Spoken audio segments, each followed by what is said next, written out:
Obrigado. Tem muita gente participando hoje, curiosamente. Chegam participações a todo momento. Obrigado por vocês se darem ao trabalho de mandar mensagenzinha. Isso é bom. Muito obrigado.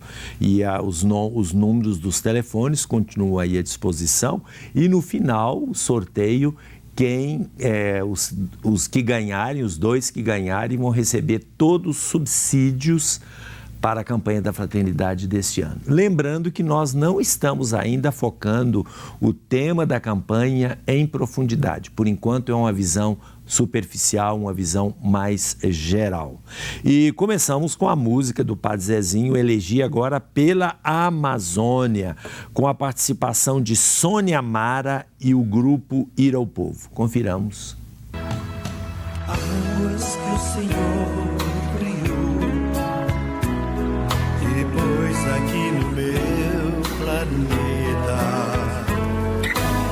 chuva e neblina, mares e rios, águas imensas, louvai o Senhor, verde que o Senhor criou, depois de ter criado as águas. Grandes florestas, vida aos cordões. Do vosso jeito, louvai o Senhor. Salve a floresta, salve-se o futuro, salve qualquer água, salve a vida e quem dela depende ou dependerá.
O cuidado com o meio ambiente, o carinho com o meio ambiente é também um sinal de civilização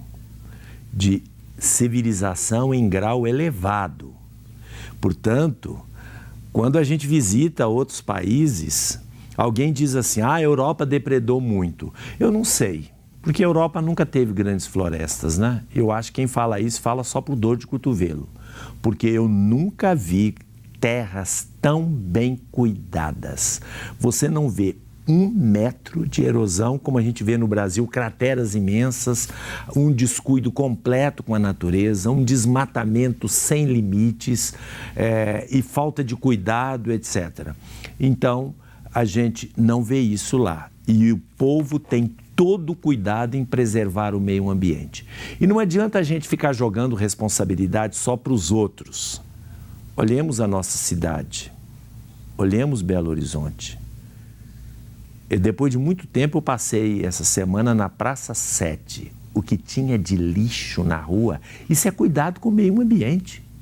Depois esse lixo acumula nas bocas de lobo, vem a chuva, dá aquela enchente, destrói tudo, rompe. É o poder público. O poder público tem responsabilidade, sim, mas uma irresponsabilidade que começa com você. É muito difícil a gente cuidar do meio ambiente quando o povo não tem essa cultura, essa civilização de saber cuidar do próprio quintal, a gente não conseguir erradicar doenças graves porque vem por causa de mosquito. Ou seja, nós precisamos melhorar muito, né, gente? Não é só eu falei que precisa refundar o Brasil. Deus nos cumulou de tantos benefícios. Olha as florestas, a riqueza, a abundância de água que nós temos, a fertilidade da terra, como dizia o Pero Vaz de Caminha, em si plantando tudo dá. No entanto, o ser humano atrapalha tudo aqui nessa terra. Poderia ser um verdadeiro Éden, e não é. Vamos ver agora o outro vídeo sobre o bioma Caatinga, que é de modo especial no Nordeste brasileiro. Vamos conferir. Bioma Caatinga. A Caatinga é o único bioma exclusivamente brasileiro. Seu nome provém do tupi-guarani, que significa Mata Branca, e cobre mais de 90% da região de clima semiárido, entre a estreita faixa da Mata Atlântica e o Cerrado. Ela é tão rica que alguns especialistas falam em caatingas, no plural, para identificar sua imensa biodiversidade. A Caatinga abriga centenas de espécies de mamíferos, aves, peixes, abelhas e diversas espécies de anfíbios. As árvores secas e retorcidas, como também os cactos de folhas fibrosas, não são sinais de pobreza, mas de vida que soube se adaptar ao clima semiárido.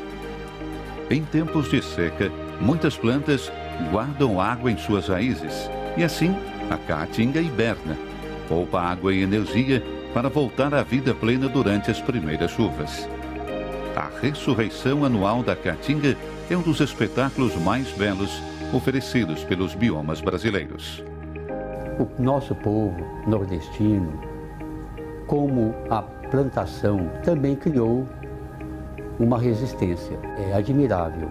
Então, essas medidas, cisterna de placa, que foi uma iniciativa também da igreja, encampada depois pelo governo federal, perfuração de poços, construção de açudes, tem contribuído, sim, para amenizar a vida do nosso povo na convivência com o semiárido. Nós todos sabemos também que na Caatinga tem uma riqueza imensa, uma riqueza hídrica subterrânea que não é aproveitada. Daria para gerar água para o consumo humano, dos animais, até mesmo de indústria, se soubéssemos aproveitá-las.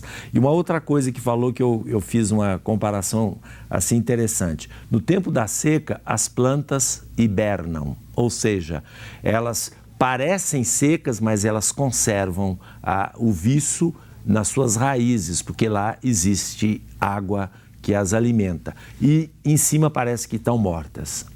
Gente, isso é muito comum. Você pega o inverno no hemisfério norte, é a mesma coisa. Quando chega no inverno, parece que está tudo seco. Não tem nada, não tem uma folha verde, caem as folhas, fica tudo ressequido. Quando chega a primavera, que agora lá vai começar a chegar a primavera a partir do mês de maio, floresce tudo novamente. E eu conversava com um padre, amigo meu na Suíça, ele dizia, é preciso que haja neve no inverno para fazer a terra descansar. E aí a terra vai energizando, recuperando as energias para quando chegar na primavera, mesmo quando a neve ainda não derreteu, as folhinhas, as folhas verdes já começam a brotar de dentro da neve. A mesma coisa acontece nas caatingas brasileiras. Guilherme, o que você tem aí? Renato Gomes, Novo Eldorado. Ele gostaria de saber quais são os critérios que a igreja utiliza para definir o tema da campanha da fraternidade. Se é uma situação atual do país ou se é algo assim mais planejado.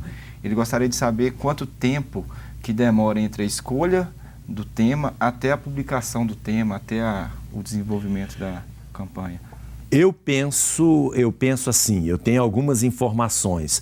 É claro que eu não vou dizer que toda vez é a mesma coisa. Depende de urgências também. a urgência. A ONU decretou o ano tal, o ano não sei de quê. Aí a campanha da fraternidade costuma planejar o tema da campanha de acordo com essa emergência, com essa urgência no mundo ou no Brasil. No caso do meio ambiente, já houve outras campanhas da fraternidade que, de uma forma ou de outra, trataram deste tema. No caso de 2017, influenciou muito e motivou muito a preocupação do Papa Bento e do Papa Francisco. O Papa Bento foi chamado assim o primeiro Papa Verde, no sentido que ele tinha realmente uma grande preocupação com o meio ambiente. No caso do Papa Bento, ele falava de uma ecologia humana, não é só... Ele insistia muito que o meio ambiente era habitado pelo ser humano. Então, quando a gente lida com o meio ambiente, necessariamente estamos lidando com o ser humano. Mas o Papa Francisco, a encíclica sugerida pelo Papa Bento. O Papa Bento gostaria de ter escrito essa encíclica sobre o meio ambiente e passou esta incumbência, depois da sua renúncia, para o Papa Francisco, que escreveu sobre o meio ambiente, nessa belíssima encíclica sobre o meio ambiente. Eu falei o nome dela, agora me escapou. Vou falar, meu Deus do céu, está escapando, depois eu vou lembrar. Que não é latim, mas é um dialeto lá da região de Assis, da Úmbria. Depois que eu parar de falar aqui, eu vou lembrar. Tem outra coisa aí? Tem sim. O Antônio Augusto Conceição de Mato Dentro. A pergunta que ele faz é sobre esses milagres que são feitos e divulgados pela igreja. Ele não especifica qual igreja que é, mas a dúvida dele é o seguinte: o que é verdade? Ele não tem dúvida o que Deus pode fazer, mas ele tem essa dúvida em relação ao que realmente é verdade, o que é divulgado, esse exagero que tem na mídia, na televisão, para poder mostrar os milagres que são feitos pela igreja. Não dá tempo, não, vamos responder daqui a pouco, mas antes eu só vou lembrei Laudato Si, louvado seja, né? Laudato Si, baseado no hino às criaturas de São Francisco de Assis, Laudato Si, dialeto da Úmbria. Voltamos daqui a pouco.